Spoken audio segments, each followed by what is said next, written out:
सबसे पहला सवाल है 135 और 225 का यूक्लिड विभाजन प्रमेय से हमको ज्ञात करना है HCF।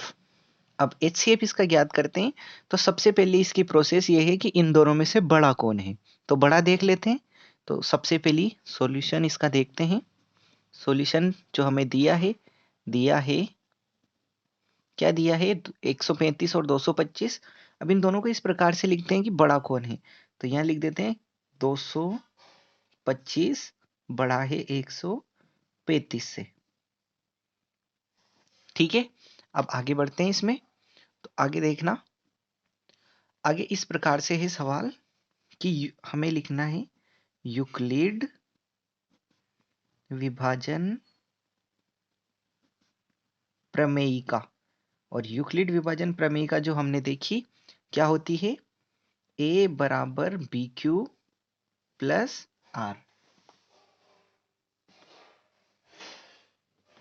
ठीक है, क्या होती है a बराबर बी क्यू प्लस आर, जहां r का जो मान है वो बड़ा या बराबर होता है 0 से और छोटा होता है किससे, b से। देखिए इसको ध्यान से पढ़ना, इसका मतलब होता है r का मान 0 से बड़ा या बराबर और छोटा होता है किससे, b से। तो इसमें मान रखते हैं। सबसे पहले पहला चरण देखते हैं। तो पहला काम करते हैं हम। सबसे पहले इन दोनों में से बड़ा कौन है, 225 बराबर 135। बड़े को इधर लिखना है, छोटे को इधर भाग लगाना है हमें। 225 में किसका, 135 का। इधर लगा के देख लेते हैं। 225 में भाग लगाया हमने 135 का, भाग गया कितनी बार, एक बार 135। 5 में से 5 गए 0, 12 में से 3 गए, कितने बचे 9, और ये तो कट गया। अब एक में से एक गया तो देखते हैं। अब इस प्रकार से हमें लिखना है कि एक प्रमेयिका होती है भाज्य बराबर भाजक इंटू भागफल प्लस शेषफल। तो भाज्य बराबर भाजक इंटू भागफल और प्लस का क्या आता है, शेषफल। तो अब रख देते हैं इस प्रकार से। यहां से क्या क्या मिला हमें, तो भाज्य क्या है 225, ये अंदर वाला जो होता है ये होता है भाज्य, ये भाजक, ये इधर वाला भागफल, और ये जो बचता है ये क्या बचता है, शेषफल। तो रख देते हैं इसमें 200। हमारे पास भाजक देखना है, इसके हिसाब से भाज्य कितना है 225, भाजक कितना है 135, भागफल कितना आया, भागफल कितनी बार भाग गया, एक बार, और शेषफल कितने बचे 90। और यही झूला बना देंगे हम इस प्रकार का। इस झूले को अब हमें काम लेना है। ये मान r का जो मान है जब तक 0 नहीं हो जाता तब तक हमें सरल करना है। यहाँ लिखेंगे हम r नॉट इक्वल टू 0, अतः पुनः यूक्लिड विभाजन प्रमेयिका से,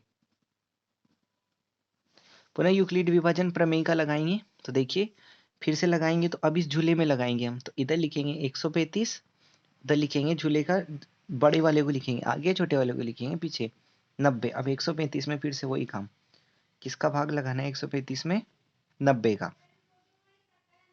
कितनी बार जाएगा, एक बार।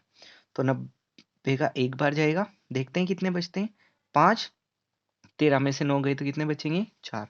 तो वही वापस से लिख देते हैं 135 बराबर 90। अब इसमें भी वही भाज्य बराबर भाजक इंटू भागफल प्लस शेषफल, कितना बचा 45। यहाँ वापस देखें r का मान 0 नहीं हुआ, तो r नॉट इक्वल टू 0, अतः पुनः यूक्लिड विभाजन प्रमेयिका से। फिर से यूक्लिड विभाजन प्रमेयिका लगाते हैं, वापस झूला बना देते हैं। देखिए बड़ा कौन है 90 बराबर छोटा कौन है 45। अब देखते हैं 90 में 45 का भाग लगा के देखते हैं जाता है नहीं जाता है।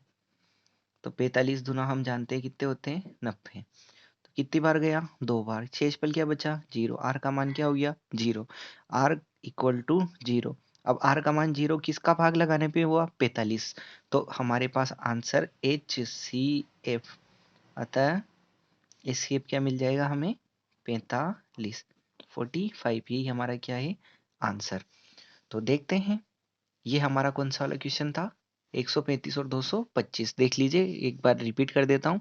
सबसे पहले हमें लिखना है दोनों में से कौन बड़ा है, तो 225 बड़ा है, 135 छोटा है।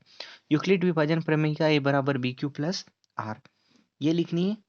इसके बाद देख लेते हैं, सीधा ध्यान रखिए बड़े वाले को आगे लिखना है। 225 बराबर 225 में हमने भाग लगाया 135 का, तो कितनी बार गया, एक बार, और शेष कितने बचे, 90। तो इस प्रकार से लिखेंगे हम भाज्य। भाज्य कितना आया, 25 बराबर भाजक, भाजक यानी किसका भाग लगाया हमने 135, कितनी बार भाग गया, एक बार, और शेष कितने बचे, 90।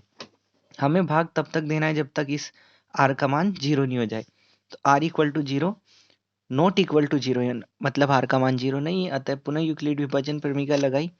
तो अब 135 में 90 का भाग लगाया, तो भी कितने शेष बचे, 45।